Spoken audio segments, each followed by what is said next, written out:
rebroadcast. Okay. Good morning, everyone. We are getting ready for our Monday webinar. Hello, welcome. And we're just seeing people entering the event right now. We're just doing a couple more setup kind of things. We're so happy to see you here on this Monday morning. How hot's it going to get today? Do we even know? I think Like mid-90s. Mid-90s. Gosh, how about when you open the door and it's kind of cool out? And you're like, oh my gosh, it's not humid. I need to go work in my garage. That's normally what I think. I'm like, I need to get in the attic or the garage today because it's actually kind of cool. Hi, Karen. Karen Ballinger, did you get your hair cut, Karen? No, it's just yeah. She's like, no, it's just pulled back. Yeah. Hey, Karen, we're so happy to see you. We've got a whole bunch of attendees and they're all getting logged on and we're getting all organized. It is 10:31 and you know how we like to start our meetings on time. So I think we'll go ahead and do that. So welcome to the LT Senior Services webinar for Monday. We're so happy to see you. We have a great topic. It's about communicating with your adult child. And we might have some adult children on here who are going to learn some helpful hints on how to communicate with their parent too, but the intention is to help the parent learn some techniques that will help them communicate better with their children. So we are so excited. LT Senior Services is the sponsor of these webinars. These webinars were supposed to be seminars and they were supposed to be at the Lake Travis Library. That is not happening, but we do have a library member here and that is Karen. Hey Karen, Karen's one of our members of LT Senior Services. What is going on at the library right now? We miss you guys. Yeah, we miss seeing all of you. Thanks again, Cyndi and Natalie, for letting me talk for a little bit. The library is still doing curbside reserve pickup. So you can reserve an item like either through chat or on the phone or online. And then when you get the notification that it's ready, you can pick it up between 11 and 3 on Monday, Tuesday, Thursday, Friday, Saturday. So not Wednesday and Sunday, but all the other days. So you can pick it up. So we're still trying to provide services, but yeah, no one's allowed in the building right now. So, and we're doing a ton of stuff online and everyone's checking their email. Tech Coach is available. You can email techcoach@laketravislibrary.org if you have any technical issues, but just wanted to let you know you can still get some materials and there's a digital library. You can download books and audiobooks for free. Do you have to be a member, Karen? Yeah, for all of that you do, but you can also sign up remotely now. So you can sign up for a library card online. Oh, great. So you don't have to go in. Do you have to reside in the Lake Travis area? Nope, as long as you live in Texas, like anywhere in Texas. Oh my gosh. We're funded from sales tax money, so it's always been as long as you just live somewhere in the state, then we'll issue you a library card. Well, that is awesome. Thank you. Well, Karen, you have been a great partner. She's helped to deliver food to our shut-in seniors while she's delivering books, and we're so thankful for that partnership. We're also a partner with the Lake Travis Activity Center and Lakeway Activity Center, and of course, we're not having events there either. So that's why we're having webinars each week, and we're just so happy to be here. So just a couple tech hints. If you want to go up towards the top, there is what's called speaker view. You want to probably click on speaker view. That's the easiest way to navigate. Also, if you go down towards the bottom, as you move your cursor mouse towards the bottom, you're going to see a chat box and a question and answer. And we'll look in both of those. And we really encourage you to either raise your hand so that we can have you ask the question, or just go to chat or in the question and answer area and ask your questions there as we go through the webinar. And we want this to be as interactive as possible. We have some great questions to get us started, but without further ado, I think I will go ahead and introduce our speakers here today. So our first speaker is Ariel, and she knew early on that she enjoyed working with seniors and helping others. She received her undergraduate degree in social work from Georgia State University. While working on her degree, she also received a certificate in gerontology. After graduating, Ariel went to the University of Georgia, where she earned her master's of social work degree. And after beginning her social work career in Atlanta, she relocated to Austin and she began working for a hospice and home health company. In 2013, she founded Senior Services of Austin, which specializes in geriatric care management services.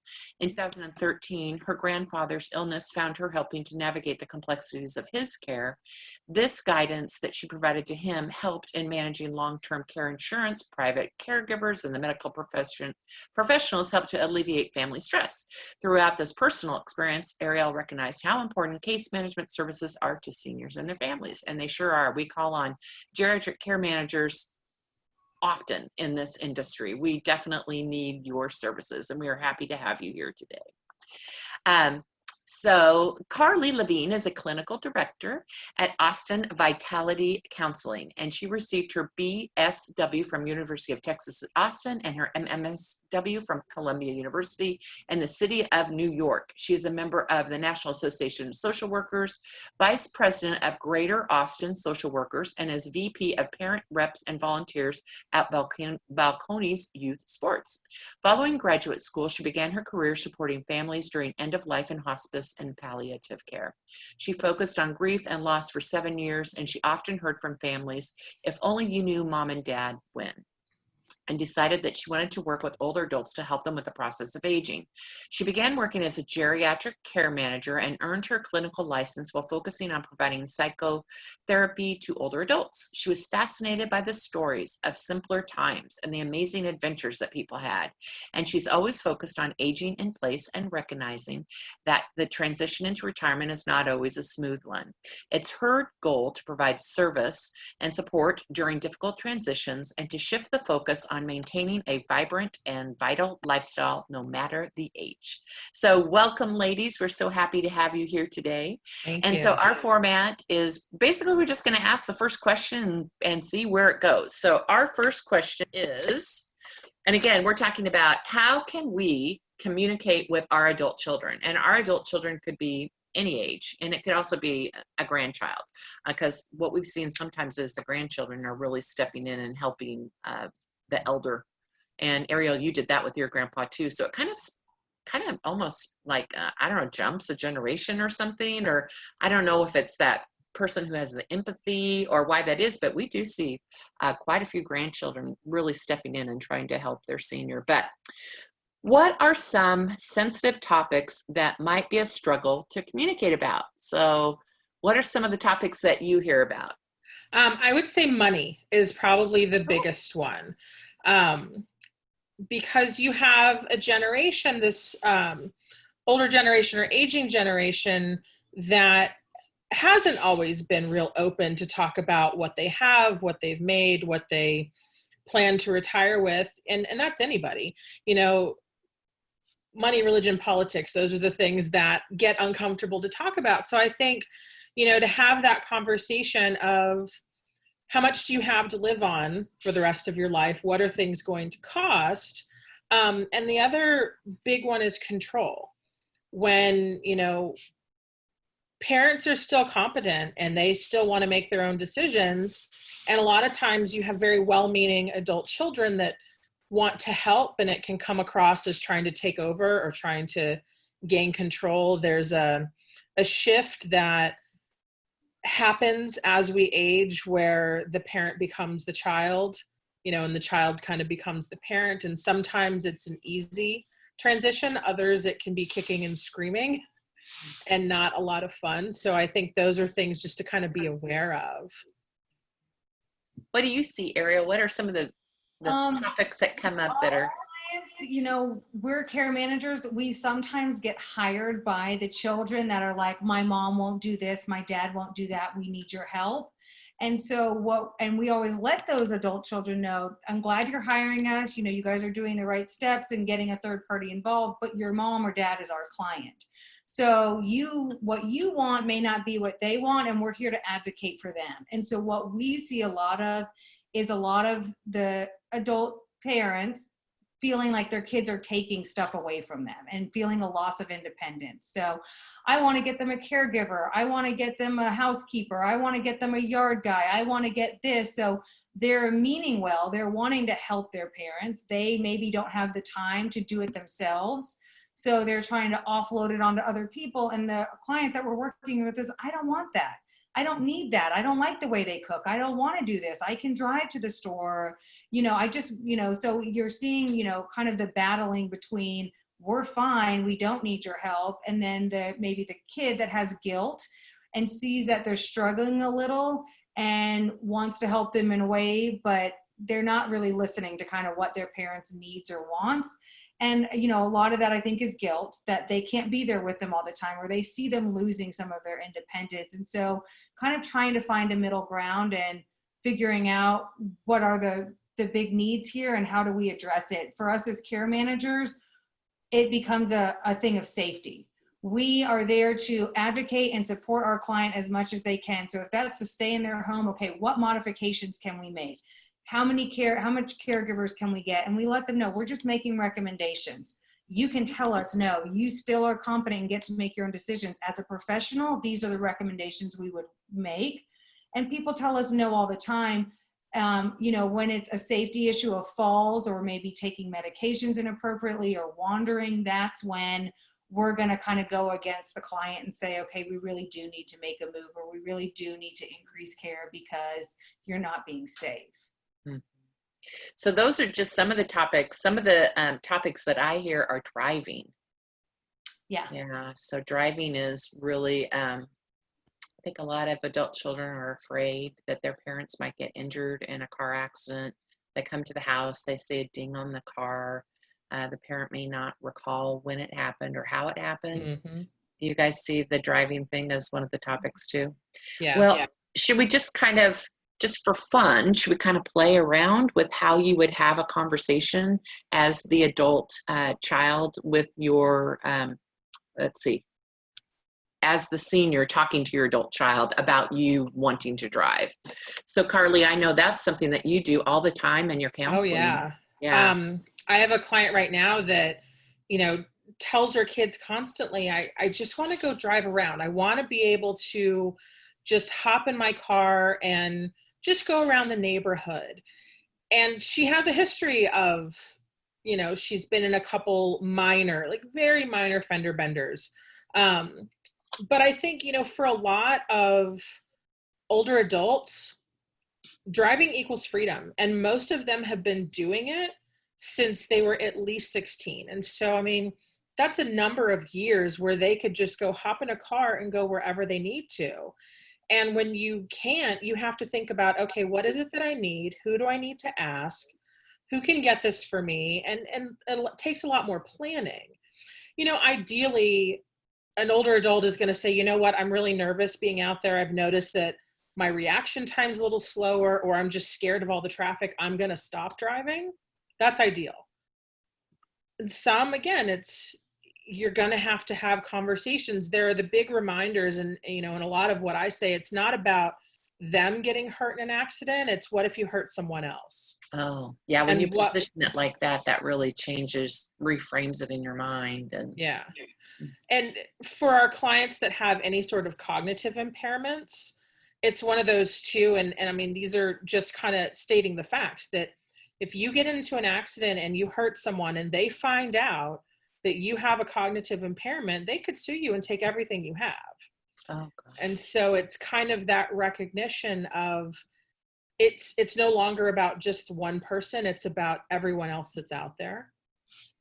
Well, and I can see that from the perspective in counseling the elder, you know, and it just opens up your eyes. I mean, it opened up my eyes where I'm like, well, I don't want to hurt anybody. Yeah. You know, I'll go ahead and get services such as Drive a Senior or a cab or go-go grandparent or whatever those things are to do the driving. But Carlye, you have kind of an interesting practice in that you do counseling and you used to go into the home, and it is covered under Medicare. Yep. And so me as an adult, you know, I have health care that I pay for, and I only get so many counseling sessions. So I forget how many I get this year, but it's like 10 or whatever. But for you under Medicare, people can come to you forever for counseling. There's not a certain limit. Right. Yeah. It's unlimited. And, you know, the one thing that I love about Medicare and what we've seen with the isolation and the COVID-19 is there are a lot of clients that I'm seeing more than one time a week. You know, that their anxiety is just extremely high and they need that connection more than once a week. And Medicare's fine with it. Medicare would pay, you know, if somebody needed daily therapy, they would pay for it. They just won't do it twice in one day. That's the only caveat that Medicare pretty much has. It's kind of like hospice, it's like this golden thing right there that everybody needs to know about and needs to tell their friends and family members too. And I've referred many, many, many, many people to you, and I appreciate that. Yeah, me too. Where I'm talking to the wife and she's saying, my husband, is not getting out of bed or whatever, and he's an elder. I said, just give her a call. She'll work with him. And now you have to do everything. Well, do you have to? I guess you're choosing to do everything on Zoom. So that makes it even easier for the elder in that they don't have to get in a car and drive to you, and you just hop on a call. Is it kind of similar to this? Are you using this? It's very similar to this. There are some relaxed guidelines with Medicare too. So we're using Zoom, we're using FaceTime, we're using another platform called DoxyMe, which is nice too. But again, this is assuming that the person I'm working with is tech savvy, that they have, a smartphone or a computer. Unfortunately, in the beginning, Medicare wasn't allowing telephone only. So you just kind of eliminated a number of people that the therapy was their only connection. And so they do allow telephone only now, but, it took about a month to allow for that. So, a lot of my clients still have landlines. And so it was necessary in order to have that connection. So it's been great. I mean, nothing is the same as, meeting with somebody one-on-one and having that connection in person, but I'll take what I can get. Yeah, well, and they will too. I mean, shoot, if you don't have to get in a car and drive and park and walk in there, and I mean, you're saving hours out of your day. Oh yeah. Carlye and Ariel, will you guys put your contact information in the chat box so that if people are interested in connecting directly with you, they can do that? So, Carlye, you probably then will counsel people. They'll probably bring a problem to you, and then you'll go through kind of a question and answer, or will you, what is that, where you kind of pretend with each other about how a conversation might go?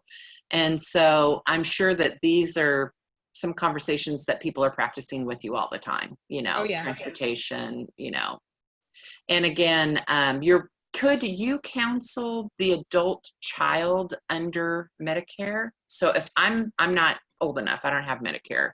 So could you counsel me? How would that work? So Medicare does have a code it's called family meeting without the client. So if the person identified as the client is the recipient with Medicare, and I've had to do this in a couple situations where, I had a client that was in assisted living that was having some cognitive issues, and his wife and his kids were very concerned. So I would have, meetings with them with the permission of my client. And it was more educating them on how to communicate with him and how to share with them, what he needs and what they need. And so, yes, there's the ability to counsel with the family separately, or to have more of a family meeting as well. Excellent. That's awesome. And that's free. Yeah.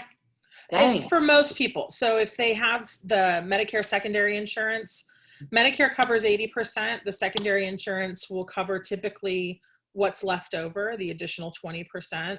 But we're subjected to the deductible. So at the beginning of the year, when Medicare people have to pay their deductible, sometimes that includes paying for their therapy, which not everybody's thrilled with. That totally makes sense. Yeah. Well, let's go into some of these other questions. What are the warning signs that it's time to have a conversation about getting additional help? So again, you're an elder, you're living at home, and you realize that you need to have additional help. How could you start that conversation with your adult child? I'm going to let Ariel kind of start this one too. I would say 9 times out of 10, it's not the older adult that's recognizing they need the help. So they usually aren't the ones initiating that conversation. Usually it's the kids that are noticing it. And, what we see a lot of is our clients, most of the time, our clients complain to their children.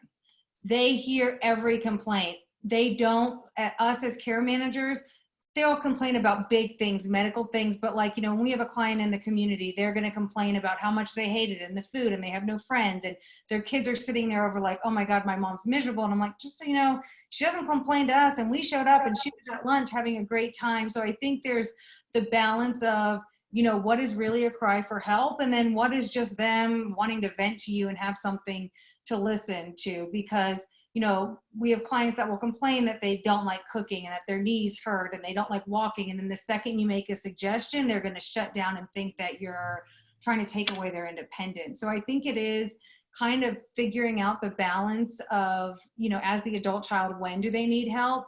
If someone's asking for help, one, I think, working with Carlye as a therapist is ways to approach it. There's lots of times that we'll go out and talk with our clients and they'll make a comment. And so we'll think like, okay, now it's appropriate that we maybe get a talking med box or maybe we get a caregiver a couple times a week. So we'll make the suggestions of broaching it. And so that goes kind of both ways, whether we're broaching it to the children or we're broaching a suggestion to the adult. And a lot of times just having a third party bring up those conversations can really be helpful. And so we're always encouraging people to work with a counselor if they qualify, through Medicare, because it is a free service. We charge $135 an hour, so it can be cost prohibitive for some people. And there's sometimes that we get in and we're just there doing 1 to 2 assessments where we get in, we do a big assessment, see what they need, then we make their recommendations, and then we kind of back out. And the families find that very invaluable because there's things that they've been fighting with their parents on for years that just hearing it from a different person, they are receptive to. And so we kind of start the groundwork and then they can take it over. So, if an older adult is recognizing that they need help, hopefully their kids are going to hear them and listen to them. Usually where we see the conflict is when their values differ from their kids or their parents. It's when there's the conflict in what is important and what's not. Mm-hmm. And the values could be any different kinds of values. It could be money, it could be who you would hire, how the help would come in, and it gets kind of complicated. Well, I agree, a third party person's just a great way to go because they normally can come in, they're looking from up, looking down. Sometimes when you're in the thick of things or lots of kids are involved, oh my goodness, it can be very complicated. We also don't have the history, Right. It's just coming from a professional opinion. We don't have the history about my dad was a controlling dad and tried to take everything away, or this was how their relationship was when we were 16. We don't have that family history or the kids fighting. Like, sometimes one sister is saying everything right, but it's the sister that no one likes or, isn't involved. So why do they even get an opinion type dynamic? And so sometimes you just kind of got to remove the family dynamics to take care of the person. Mm-hmm. But they sure come up because things, when you're in a crisis mode, particularly, all of those personalities and ways that your brothers and sisters didn't treat you right, they come to the forefront, don't they? And Oh, absolutely. A few other things and this is kind of more of an alert to, I guess, the adult child that comes into the home for the older adult, things to recognize. Falling is a big one, but also if they're not eating well, like if they have expired food in the refrigerator or not a lot of food in the refrigerator, that's a big thing. I tend to ask people all the time, how are you sleeping? How are you eating? And a lot of people are like, I'm not eating very well and I'm not hungry, and it could be something else. It could be that, they can't cook like they used to, or they don't want to. And even something like that, or, would you want a meal service brought in or Meals on Wheels, something like that, that's easy to think about. The other thing too is watching someone in their house if they're what we refer to as furniture surfing. If they're getting around because they're grabbing onto walls and couches and they don't use a walker and they don't use a cane, even introducing something like that. And that could be a hard thing to bring up. I have found recently that people struggle with the idea of a walker. Like, it's such an emotional thing. I don't know why canes are fine, but walkers are just the most terrible thing in the world. And so I had a client of mine, she's like, can you take a picture of me with my walker and send it to me? I need to see what this looks like. Oh, wow. And her response was, it's not that bad. I'm like, well, there you go.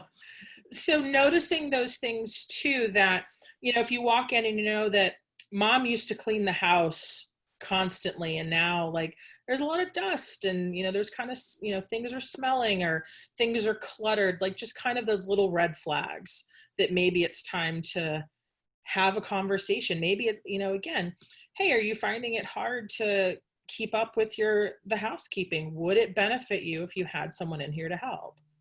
Those little things, instead of like, mom, I can't believe how dirty it is in here. Yeah. So enter from a different perspective. And then again, as the elder, I'm going to say we've got mostly elders on our call. So our kids are looking at us basically. So maybe those are some of the things that we should solve, Right. or be able to communicate to our adult children. Hey, I've got this done. I'm good. I don't need any help with this. So it could be, having help come in. I'm tired of cooking. I don't know about y'all. In like another talk where like trying to empower yourself, a Yes. lot of times kids are coming in like, I'm afraid you're going to fall. I'm afraid you're going to do this. If you as the senior can come up with a plan as to at what point would I allow a caregiver to come in? At what point will I get a walker? Because if your kids are harassing you to use a walker and a cane and you've never actually fallen, then maybe you need to make an agreement with them. And that could be a written agreement if that makes them feel good, that if I have a fall, I will agree to use a walker in the house, or I will agree to use a cane in the house. You're taking that power back. We get calls all the time that kids are like, my mom needs a walker, she's unsteady, but she's never had a fall. Then we also have kids that are afraid that their moms are going to, fall in the shower. And that's a huge concern. And so we've gotten them to agree to, they will only take a shower if someone's in the home. They don't need a caregiver to help them shower. But to appease the children, the caregiver's in the other room doing laundry, unloading the dishwasher, doing some meal prep, and they go take a shower then. So in the event that something were to happen, there is someone in the home that they could call for help. And so kind of getting creative in how you can still have your independence, and your kids aren't going to nag you because you've let them know when the time comes, I'll do it. And there's an event that will happen. And we have those conversations, at what point would you move into an assisted living?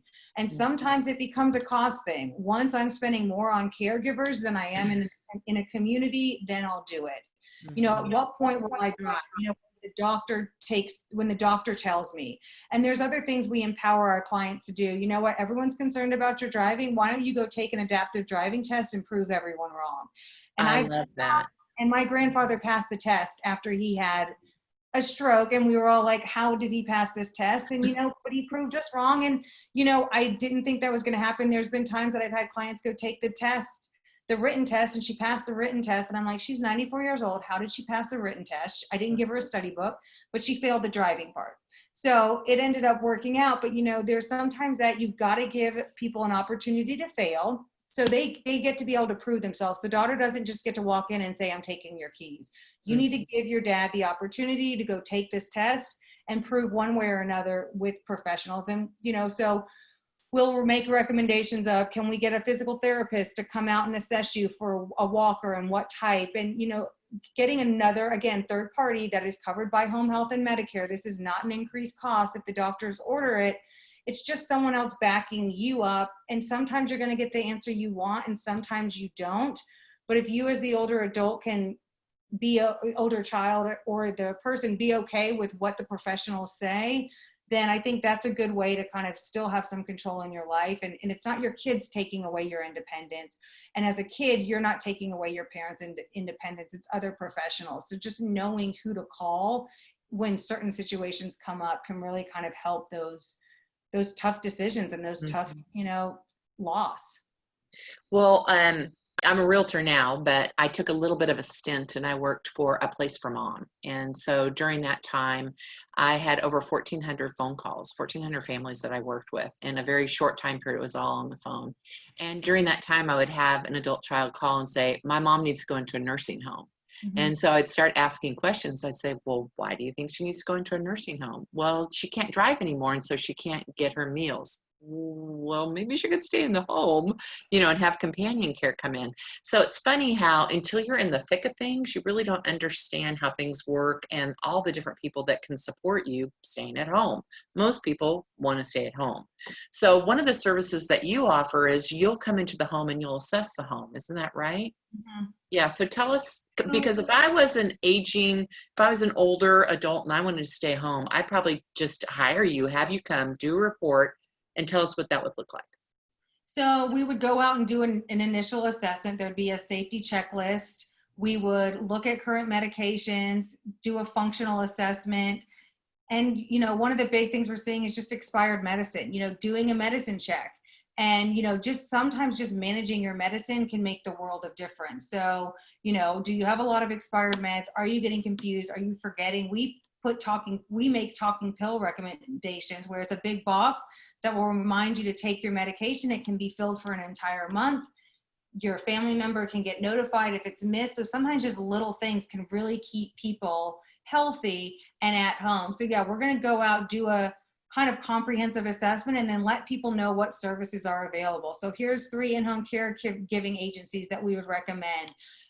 You're having trouble taking out your trash, and we can do stuff, or we'll make the recommendations to the family. You can call the city of Austin and make a request that the city of Austin will bring your trash cans down for you and bring them back if you're a senior or disabled. So just letting people know of those little resources. We need to get a walk-in shower. We need to get, I've even seen people install cabinets that lower because they become wheelchair bound and they're electronic. There's lots of just simple home modifications that can make people stay in their home longer. And then just knowing the resources that are available so that it's not falling on the kid, or the out-of-state kids feel comfortable that when they go home and they're not going to be back out for another 3 months, okay, mom's got this life alert that she may never wear, but it's there, so sometimes it's just little recommendations that can be very helpful. And then other times, it's just going in and just giving people resources so that they can plan on the future, what they may or may not need. And again, as the aging adult, I'm taking control of my life. I'm working with you as a professional. We're going to work out a plan, and then I'm going to communicate to my kids. Look, I've met with this geriatric care manager. She's made a plan for me. This year, I'm going to work on this. Next year, I'm going to work on the walk-in shower. Next year, I'm going to do this. And I've got a plan, and I'm staying home.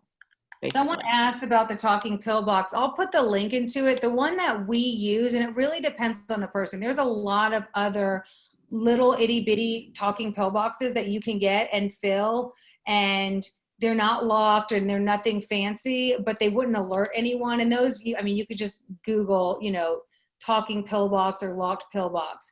We use for our clients, because usually if you're on a narcotic or you have caregivers in the home, we want the medication locked, because then you're not concerned about anyone taking any of your meds. Also, if you've got any type of cognitive disorder, even if it is a talking pill box, the seniors like to mess with it and get in it. So we have, and there's different options, but the one we usually use for our clients is this Philips Lifeline talking pill box, and it's $69 or $59 a month. And I put a link in there to it. It's a big box, so it can be a little alarming to some people because it is so big. But the reason I like it is that if our clients, it gives you a 15-minute alert that says it's time to take your medicine. You set the time that you take it, and then you go and press the button and it kicks the med out. And if you forget it, it will call whoever you have listed that you've missed your med. So that could be you, that could be your care manager, that could be your daughter. And your daughter calls you like, Dad, go take your med.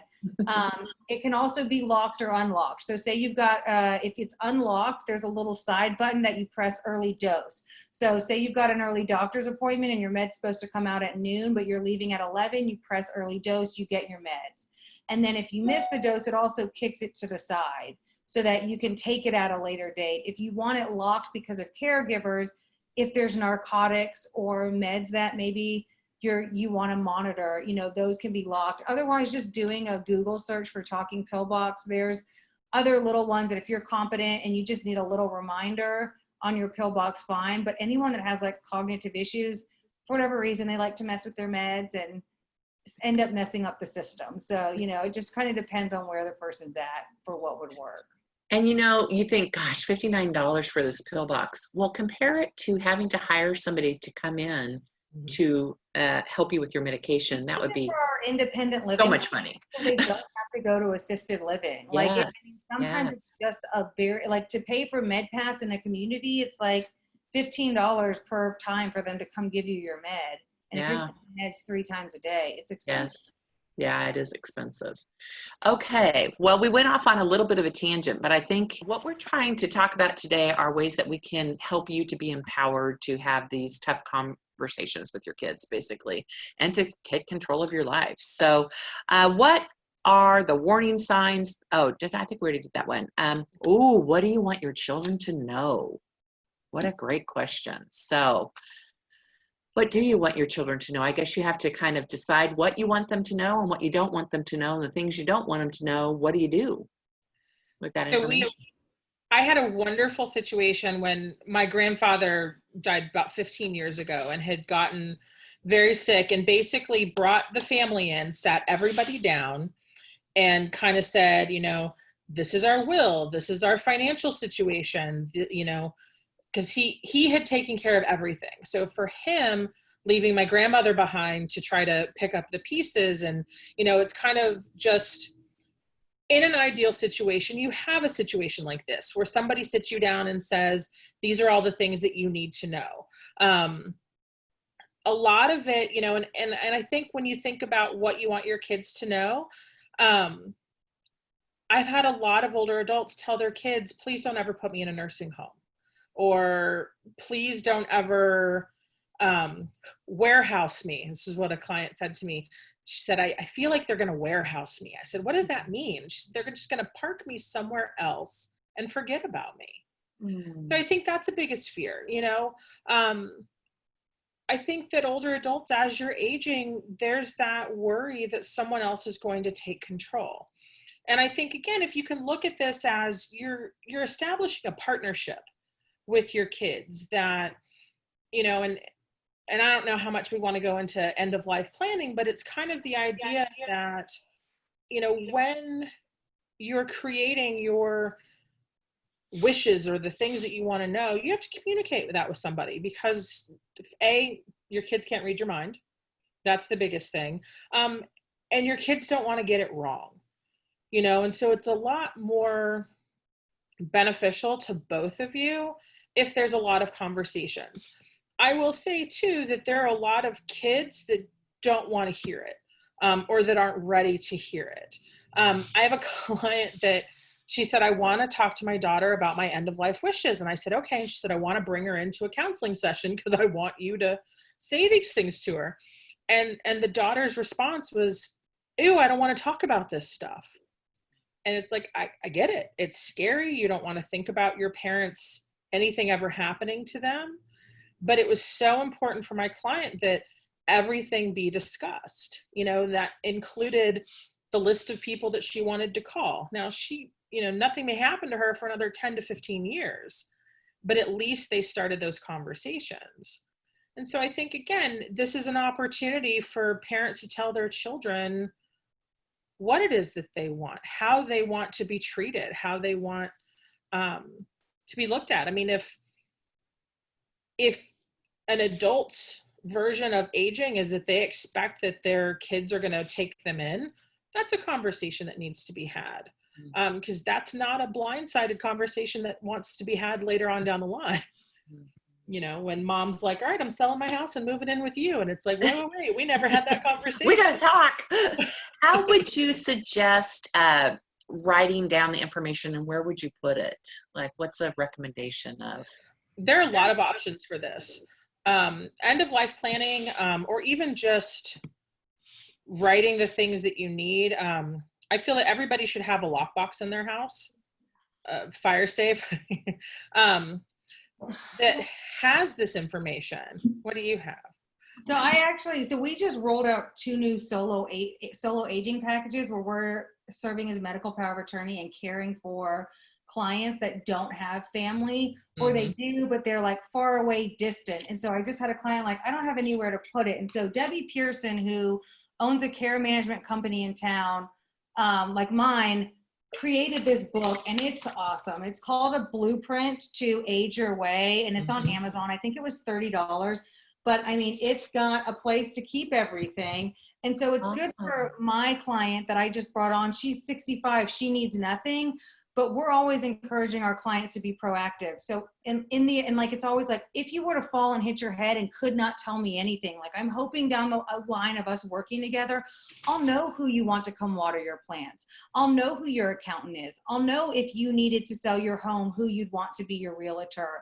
But if not, here's this book that allows you to put it, and it's very thorough, and it can also say, like, who do you want to have call when you die? So it's $30 on Amazon, and I think this is a great book, and you would just buy it, and you don't have to let your kids know they don't have to read it. Just say, if I die, this is the book you can go find information, or if I become incompetent, this is where you can get the information. But I found it to be called? What's it called? The Blueprint to Age Your Own Way. And I can kind of, like, there's places to write in, like, this is websites and logins and passwords. So there's a place for you to put your email and your bank account, and, maybe complete the book and you put it in a safety deposit box. But yeah, financial passwords. If you're the husband that's taking care of paying all your bills and then you pass away, what's your wife gonna do? And it can be a complete headache. So, like, this book has really thought of it. Insurance information, anything, bank account authorizations, things like that. There's been some clients that we end up becoming guardian of, and they're getting random mail, and it's like, the kids are like, I didn't even know they had a bank account there. I don't know what this is. And so if it's not written down, you can't know. So yeah, that's a great little tool. Yeah, I'm gonna check that book out. And I would say, like, to get back to the topic of, like, how to communicate with your kids, I think the best thing you can do is be in control.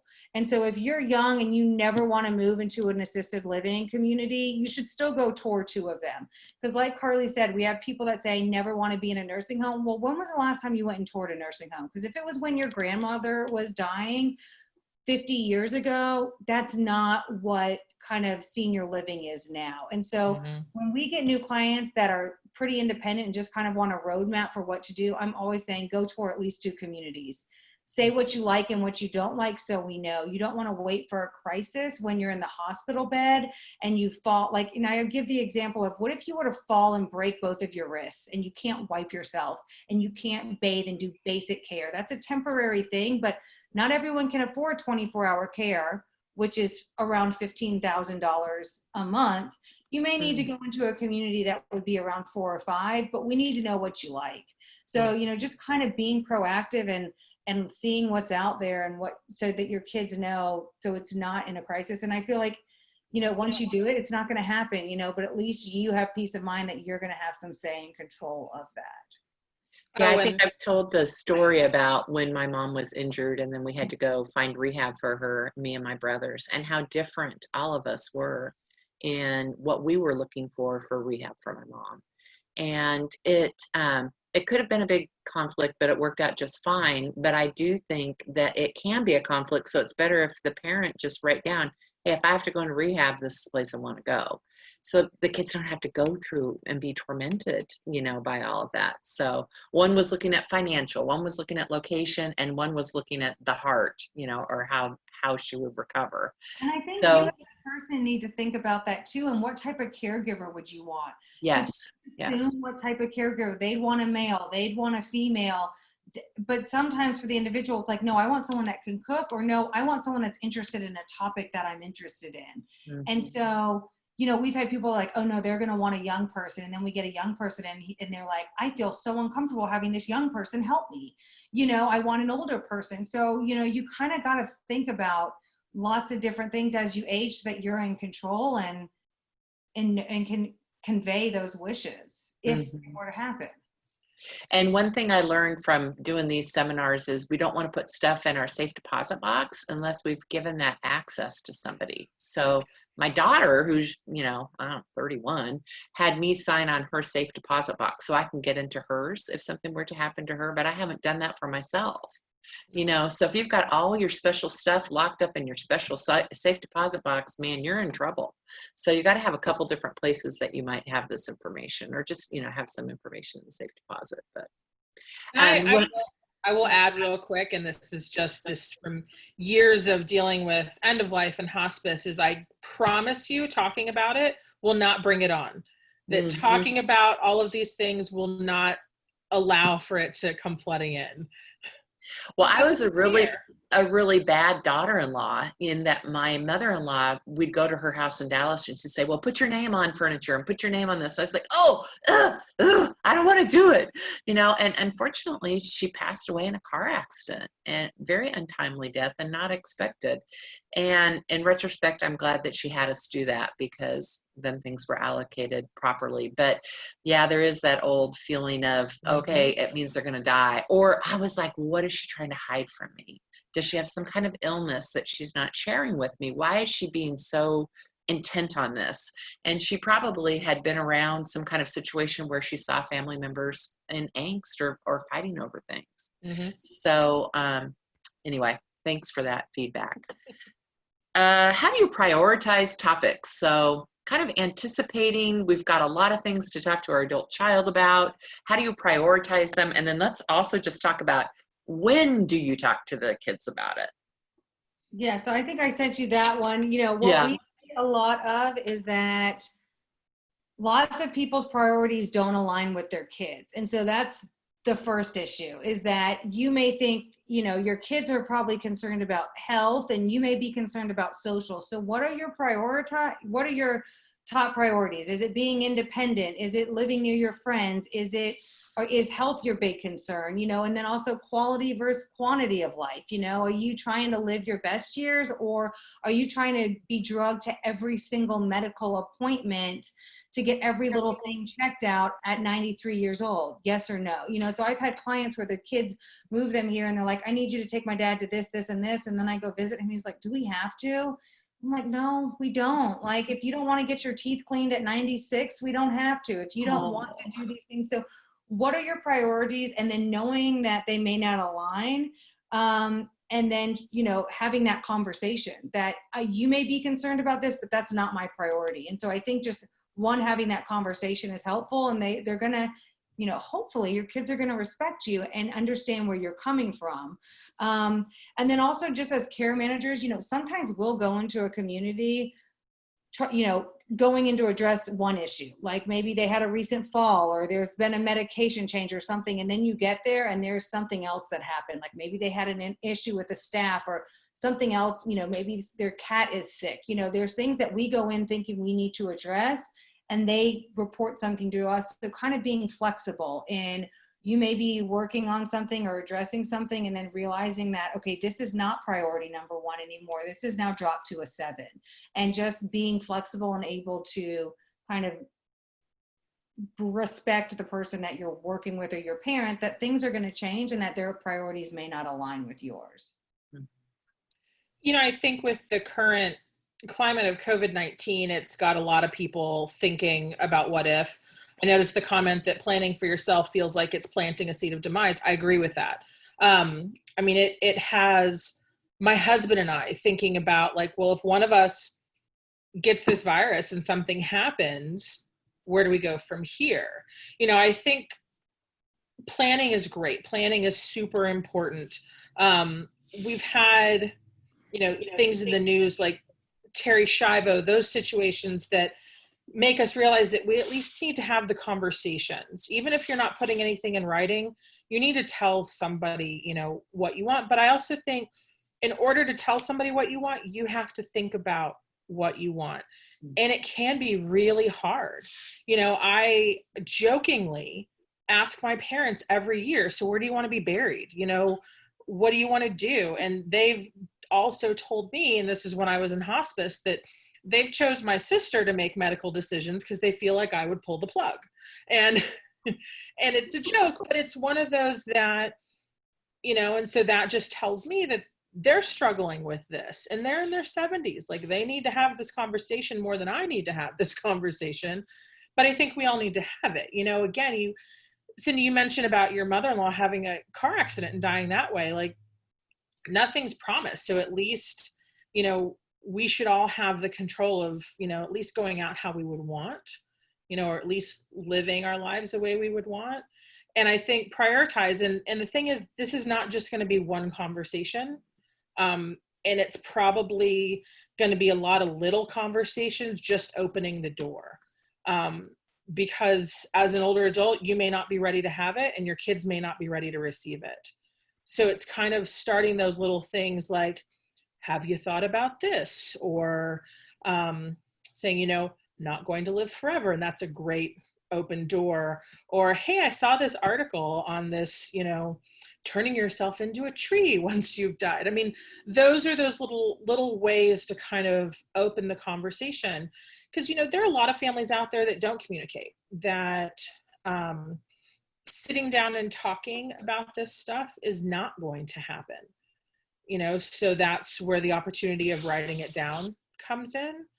But even just the stuff of, you know, one of my clients is looking at moving, and her biggest worry is that she won't have enough wall space for all of her art. And her art is what brings her joy and what brings her comfort being around it. So it's one of those that she has to tell her kids, I need this much square footage in order to have my art. You know, you can't just put me in a room and think that everything's going to be fine. And I feel like that's a great plug for if you're feeling like it feels like it is a demise, or I think you should be reaching out to a therapist. And this is exactly what Medicare would be covering, is for you to reach out to a therapist, engage, and start having that uncomfortable, okay, I don't want to talk about this. How do I start talking about this? So, you know, I think anyone that's struggling with having that conversation, they don't want to think about it, they don't know how their kids will be receptive to it, or they're scared, that's the perfect time to reach out to a therapist, so that, you know, Carlye or anyone could kind of give you tips on how to do it. Mm-hmm. Yeah, I'm just like the planting of the seed was also saying, like, the conversations are uncomfortable. No one wants to talk about it. You just kind of got to start doing it. And if you don't feel comfortable doing it with anyone in your circle, then do it with a professional stranger, you know? Mm-hmm. And, you know, just thinking about, like, I also, you know, we had a client that had the art thing, and we hired a professional move manager, and they put pictures on bathroom doors, and they, you know, like, they were just so creative with where they put some of the art that I was like, this is amazing. You know, so sometimes just kind of reaching out to professionals for what to do, you know, as a senior, that, you know, you're not the only one dealing with this. We're all employed because there's so many people aging and going through the same issues that you're going through, and you may not be discussing it with your friends, but this is why we have jobs, is because there's so many people just like you struggling with these very issues. So just, you know, knowing that you're not alone and that there's other people out that can help you, you know, the first step is just kind of reaching out for help and being accepting of it, and you know that, you know, it's not going to be perfect, and that's okay. So is a Christmas time dinner a good time to talk about this? When's the best time to have these kind of conversations? Should they be in person? What are your thoughts on that? You know, essentially the best way to do it is in person. So you can say, here's where I put this, come walk with me into this room so I can show you these things. Mm-hmm. However, that may not be feasible, you know, even just a phone conversation to get it rolling. You know, and family meetings in person, let me tell you, can be really, really uncomfortable. You can have the person that's gonna, you know, withdraw, or that's gonna storm out, or that's gonna, I mean, that's definitely a possibility. And knowing, depending on, you know, your family, if they're volatile or not, it's kind of finding the best time. You know, look, Zoom is amazing. You know, this is a great opportunity to have family meetings too. Mm-hmm. I think it's probably going to be more acceptable in the future to have a family meeting like this, you know, because we're all doing it for everything else. So why not?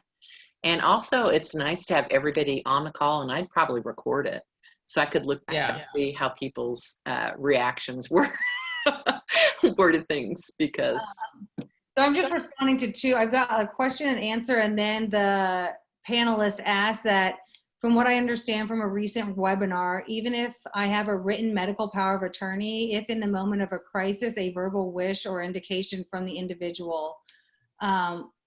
So if you have medical power, if someone has medical power of attorney over you and you are in the hospital, they're going to listen to your wishes, not your daughter's wishes, even if she's medical power of attorney, if you're deemed incompetent by the doctor, is usually how it has to be for a medical power of attorney. Now, just a regular power of attorney, you can do the checkbox that says this power of attorney is effective right now, or this power of attorney is only effective if I'm deemed incapacitated by a doctor.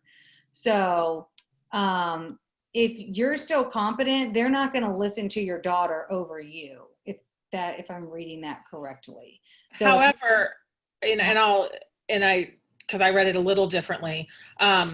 If you're in a situation that says, you know, you're incapacitated and you've chosen someone as your medical power of attorney, are you asking, like, do they have the possibility of not following your wishes? And the answer to that, unfortunately, is yes. I will put out there, be careful who you choose as your medical power of attorney. Make sure that they are willing to carry out your wishes. You know, the other benefit of medical power of attorney is your doctor should have it. It should just be in the hands of your medical power of attorney. Like, you should be handing those out to everyone you come in contact with so that it makes sure that your wishes are being followed.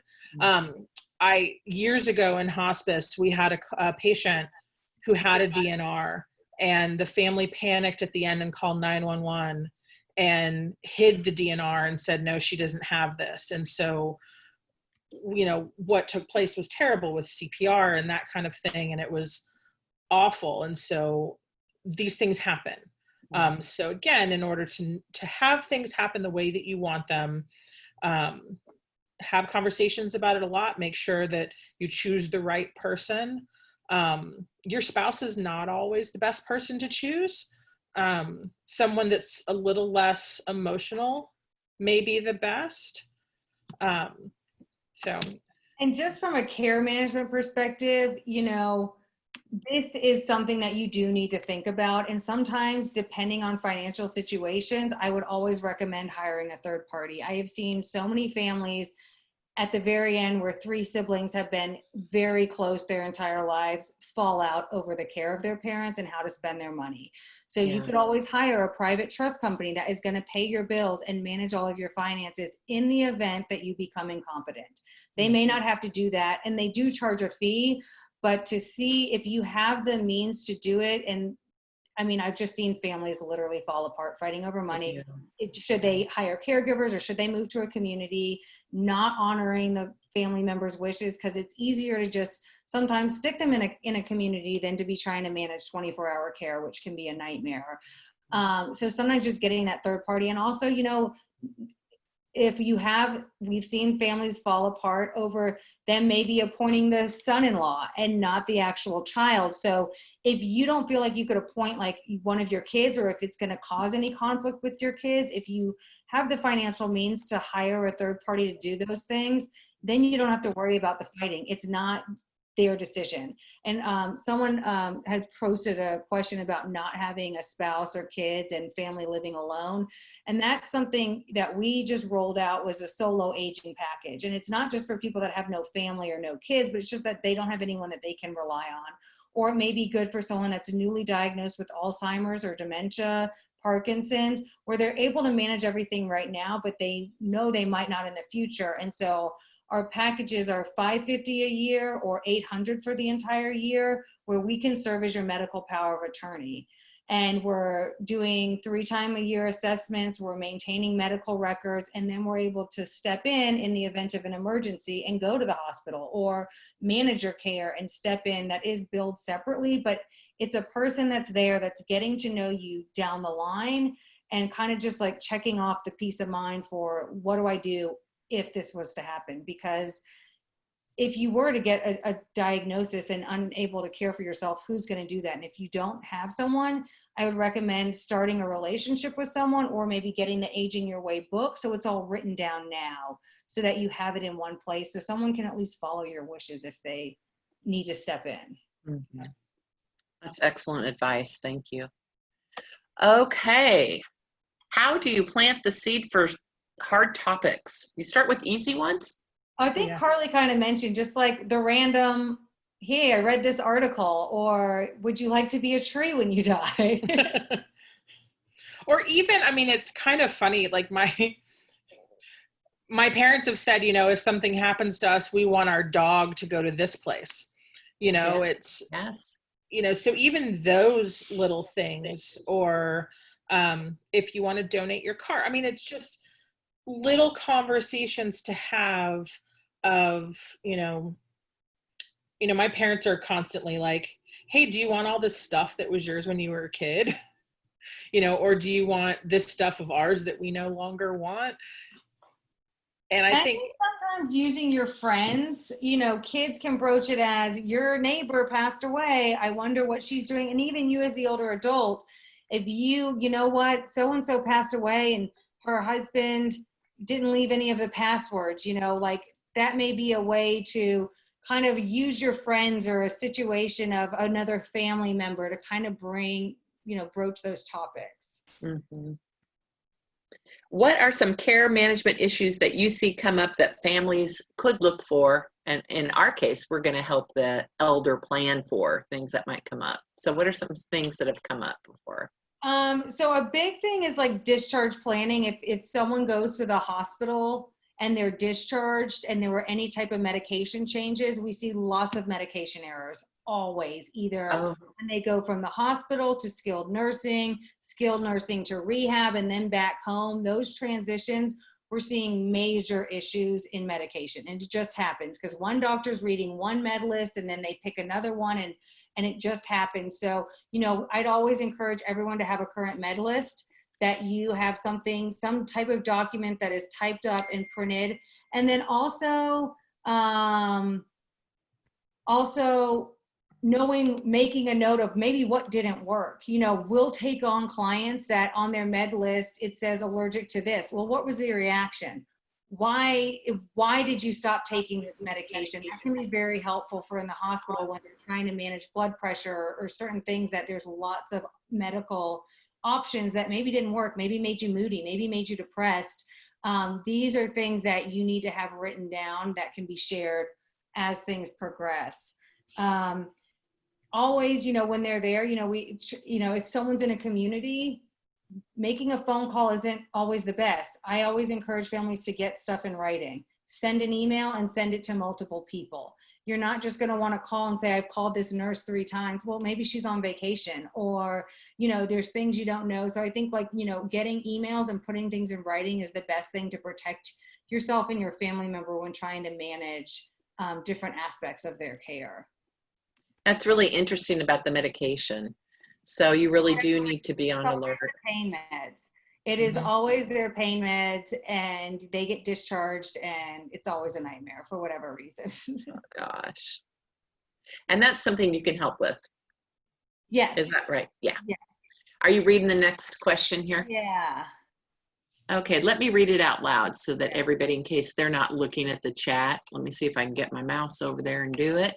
Okay, I have a related question. I'm 71 years old, and I have a friend I've known for 37 years who's in their mid-80s and has cognitive decline.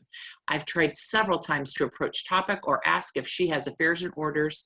Does she want to show me where, etc.? She gets defensive. She has a brother in Florida. I asked if I could call him and involve him, and she responded in a hostile way. Say, do whatever you want, which is unlike her. Any suggestions? She sometimes calls me multiple times in the same hour, not really realizing she just spoke to me. That's a tough one. It's a tricky one.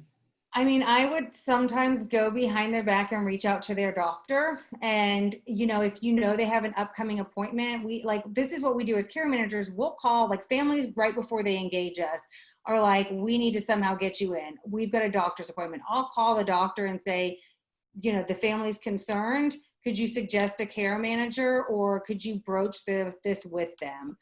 So sometimes just having it, some people, love their doctors and have good relationship with their doctors, and will kind of approach what they want better, coming from a medical professional. Whenever we're working with a family, we always do a free 30-minute consult so that they're not having to spend money before they kind of know how we could help or not help and see if they'd be open to it.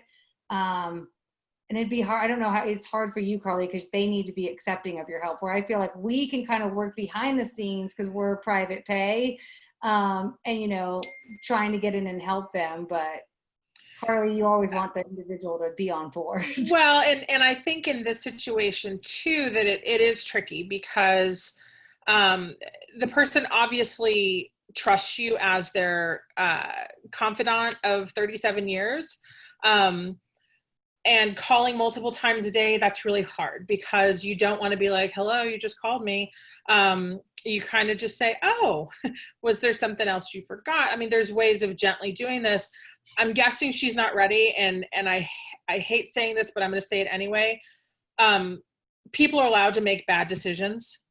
And that's all competent people are allowed to make bad decisions. And I'm guessing that considering the end of her life is something very scary to her and brings on a lot of anxiety. And right now she's in control and wants to maintain that. And I'm hopeful, or I'd like to think that in any situation, there's still time to make decisions. So even if she falls or is hospitalized, like there's still the ability to make decisions. And hopefully she has made plans. I mean, I don't know if she has kids or not. I'm guessing she doesn't if you mentioned having a brother. But yeah, approaching it very gently, approaching it as the whole, oh, did you see this in the news? Those kind of things. It's hard. Yeah. I'm thinking, well, shoot, maybe buy the book, buy 2 of them. And then just say to her, hey, I'm going through this book. I bought an extra. Do you want to do it with me? And just kind of like a little workbook and say, let's work on this together. And I need to get my act together too. Almost just saying, I need help too. I'm 71. Let's get this done. So we'll be organized for the future. We do have another question. It's ongoing personal relationships with Dr. Brer. Yeah. Sometimes it's just finding, like, if there's anyone that could be, it could be someone from their church. It could be a pastor, like any figure. It could be a doctor that they don't have a relationship with and just someone pointing it out. I actually, I don't know if you guys do groups of girls or whatever, but I had one lady that we just brought on as a solo aging client. That she had me, because we always do a free 30-minute consult. She had me meet with her and 8 of her friends. And then after they were all going to lunch, this was pre-COVID, of course. But, I would be happy to, if you wanted to get a group of people together and do a Zoom 30-minute, let's ask this social worker care manager for resources. I think people would be willing to do that if it's then not attacking that one person, and that you would hope maybe they would take away from the conversation, I'm going to reach out. It may not work. It was easier because we all met in person, and then they went, to eat around the corner from my office and had a good little girls' time, so that's kind of an easier social way to at least let people know of the resources. And sometimes they won't feel, if you could get like it to be not just you and that other person, maybe a group of friends, like a book club or something, like that would be a little bit easier. But it's really tricky, and it's even harder when there's not family. So for us to reach out to it, it does make it a lot harder to kind of sell that you need the help and that it's worth your money to do this. And that's another thing with, seniors and us being, charging what we charge, that can be a sticker shock for a lot of people, where the kids are like, this is great, I'm happy to pay for your services. The senior themselves is like, that's a lot of money and I don't see the value in it. And so we just try to sell it as, you're worth it. And all that, it may seem like a lot of money, but if you're not going to be stuck in a hospital bed alone on a weekend because no one's there advocating for you, then it's worth it. Another thing that kind of brought up to me is, if you ever do have someone in the hospital, you either need to be calling for them or visiting them and requesting for physical therapy. There's so many clients that we are used to walking to every meal, walking around the house. They get sick and they're in the hospital and they just stay in their bed and they just decline so quickly, where you just have to ask for a physical therapy eval and even to shower. There's been times that I've showed up and it's like, when was the last time you had a shower and why has this not happened? So there needs to be like advocacy in those type of settings that you assume things are going to get done and they don't, especially on a Friday admission. Nothing's going to get done over the weekend unless you're up there calling and, kind of pestering in a nice way. Mm-hmm. Well, I know I've had clients use services from geriatric care managers when they were going to have their loved one released well before the time in which the family felt that it was safe for them to be released. And, you have those meetings, in the rehab center, and they're saying, okay, Thursday they're going home. They're like, they're laying in bed. They can't even get out on their own. Right. And you feel at a loss. Well, if you hire a geriatric care manager, yeah, it costs money. I get it. They're going to come in, they're going to look at that care plan and say, have you thought about doing this with them? Have you thought about doing that? And in many cases, you're able to extend that time in which they stay in the rehab. And it's safer for everybody. So guys, share this with people that you know. I've shared it more than a dozen times with people that I know. Contact a geriatric care manager to go to those care meetings. Is that not right? Yeah, and I mean, even just the reason I got involved with my grandfather, I was the crazy family member. I wasn't the professional. I was the one yelling at the certified nursing assistants that my grandfather didn't have his pain med from the hospital. It wasn't their fault. And I was so emotional. Just sometimes you need a third party that's not going to have the emotion. We just got hired at a community because a daughter was unable to visit her father because of COVID. We are considered essential healthcare, so we've been able to go in and do visits.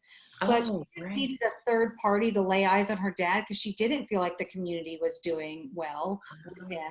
We have a really good relationship with that community, and they were just burnt out by her. And so we just needed to be the buffer to address her concerns, because every time she called them, I feel like they just were burnt out from her. And we did one assessment, got him on hospice, and he just passed away this weekend, but he was on hospice for 3 weeks. And, that was our way of like, let's get more interaction for him, not realizing this was kind of end of life. I don't think anyone saw that, but then she was able to visit because he was on hospice and was able to be with him. But there was no one was really taking her concerns appropriately because she had a concern about everything. It would be, they would send a picture of what he was wearing on a joke that they just maybe didn't send out the next day. And she was like, he was wearing that yesterday. So every nice thing they did was given back to a complaint. And she just needed a buffer because she was concerned and couldn't look at it like they're doing a great job. He's safe. He's fine. Sometimes just having a third party that's not going to get your emotion and come across as, it ended up being detrimental to her caring for her dad. So, sometimes you just kind of got to remove yourself because you're doing more harm than good when you're trying to advocate for your loved ones. And it's just because it's human nature. You've got all that emotion involved. I can't see you yelling at a CNA, but. I mean, it was, I'm like, he's in pain. He needs his meds. And it wasn't on the med list because they didn't put it on there. And so the girl was like, no. And I was still doing hospice, and I went around the corner and I called my nurse friend and I was like, I'm the crazy family member. Like, I'm that person. Talk about in our meetings, and I just couldn't help it, So it was definitely eye-opening to be in the caregiver role as well as the professional role. Yeah. I didn't know that if somebody was on hospice, then you would be able to go into the senior living. If they're actively dying. If you're actively dying. Okay. So again, you guys, I know you're on this call. This might not be happening to your family, but if you're talking to another friend and they have a family and they have somebody who's actively dying, then they should be able to get into the community. That's really good to know. I think I have gone through most of my questions here. So let's look and see if we have any other questions. And ladies, you have so much. You always just have so much to add. If there's anything, I don't see any other questions or anything in the chat right now. The last thought I had was just from the last time we did this, and Carlye was like, if you think your kids are not talking about you, you're wrong. Oh, totally. So, totally. They're talking about you, so it's better to address it. And if you don't feel addressing it, reach out to a therapist so they can help you address it, because your family's talking about you behind your back, and you don't want them coming up with what the best plan is for you. Yes. Because they honestly, we have care manager from my company that sees my grandparents. They're both 90 and 91. They are not socially distancing. They are going to church, they getting their hair cut, and they have gone out to eat. And so I was like, can you please, I was like, maybe we need to get hospice involved in case so they can be cared for at home and not go to the hospital. Because I'm like, surely they wouldn't want to go to the hospital if one of them caught COVID and not be at each other's bedside. They did. They were like, no, we would want to go to the hospital and get treated. I never would have thought. My mom didn't think. Even Sarah, who's known them for a year and a half, didn't think that. So we were making all these plans for them and about to request records and get a hospice eval, and that's not at all what they wanted. I thought they wanted to be by each other's bedside, and no, if one of them got sick, they'd want them to go to the hospital. So, you know, your families are talking about you, and you should be ahead of it. I have a friend, I do a Zoom call once a week with my sorority sisters, some of my sorority sisters, and she was saying, we can't control my parents. I guess her parent went to the country club and ate without a mask next to a man less than 6 feet away, and then went home to their mother, you know, and all the kids got on a Zoom call. There's like 6 kids, and then you've got all their loved ones, and you have all the grandkids. I don't even know how many people were on that call, but they were like, we've got to stop them. We can't control them. They're not wearing masks.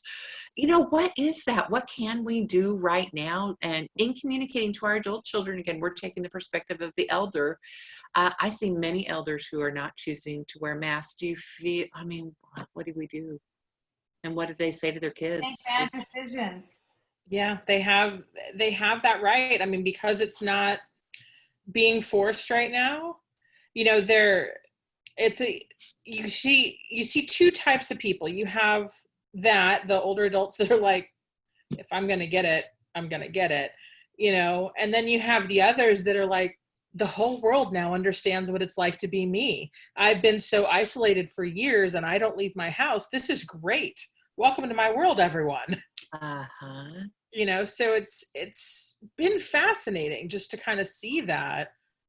With my grandparents, you know, if they're not, sometimes there's got to be repercussions for their actions. So I'll go over their house and they have a back screen porch and my kids will play in their backyard, and they always try to make my kids go on their screen porch, and it's not allowed because they're not following the rules, you know? Right, so just setting those, you know what, you're going to make your bad decisions, but you're not going to put the rest of our family at risk because of it. Right.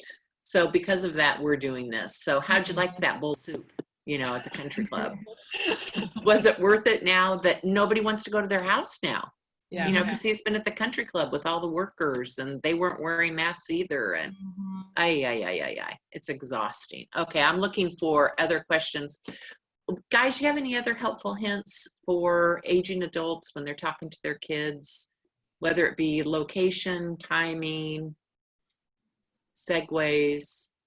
In person is always better for some people. For some people, it's not. Everyone's family dynamic is different. So what's going to work for one family and what's going to work for one child may be different than another child. So, you know, sometimes sending an email so it's just emailed out to everyone, and then you don't have to sit there and have a Zoom conversation or get the emotions of it. You know, it really just depends what you think would be best. And, you know, that's where I think talking to a therapist about how to approach each child in each situation can help you work through those different scenarios. Well, and I think in looking at it in some regards as purely factual, try to remove the emotion out of it and look at it as you're stating facts. You know, as an older adult, when this happens, I want this. When this happens, I'd like this. Because if you take the emotion out of it, then you alleviate the guilt of the adult child who wants to do everything for their parent and wants to be there and that kind of thing. You alleviate the guilt from the parent that is scared that they're putting some sort of burden on their children. I think the biggest thing is stating facts. You know, medical power of attorney, there's no emotion aspect of it. You know, it's, if this happens, I want this. And so I think looking at it, you know, is that facts are not feelings in that situation. Yeah, and I think when you think about your children and talking to them, they're also different and they have different perspectives. And then depending on who their spouse is, and if their spouse gets upset, and like you said, going on in their lives. Like some have Mhm. kids, some have stressful jobs, some don't. Some are caring for their spouse's aging parents and maybe in a different spot. So I think it really is just so hard to say, this is what you need to do. It's so hard. And I think also our experiences, as a younger people, because we're younger, you guys are much younger than me, but, we see people go through these transitions, and then it helps us to form what we want, because we've seen how it didn't go very well. Most Yeah. of the time we're like, I'm never going to put my kids in that position. I'm going to make sure that I say who's getting the grand piano. I'm going to, have that conversation ahead of time. I'm not going to be secretive about it, because those secrets tend to really come out, during these times. So, okay. I don't see any other questions. It is 11:50. You guys are awesome. Thank you so much. I think, how many times have we done this talk? A lot. A lot. I think maybe 5 or 6 times. We've done them in communities, we've done them in activity centers, and we've done them in libraries. And we're just so happy to get the word out that there's lots of services that are out there to help you. You don't have to do this on your own. Some are fee-based, and some could be paid for through Medicare. And we're just so appreciate you guys that you're on our team to help get the word out about things like this. And we look forward to you coming back on again in the future. Hey, we've got one question. Let me see what it says. Thank you. It says thank you. All right. I'll take Thanks, it. everybody. Hey, we're going to see you next Monday. It's going to be discounts for seniors. So hop on. We're going to tell you how you can get some discounts. Have a great week. We'll see y'all later. Bye. Bye.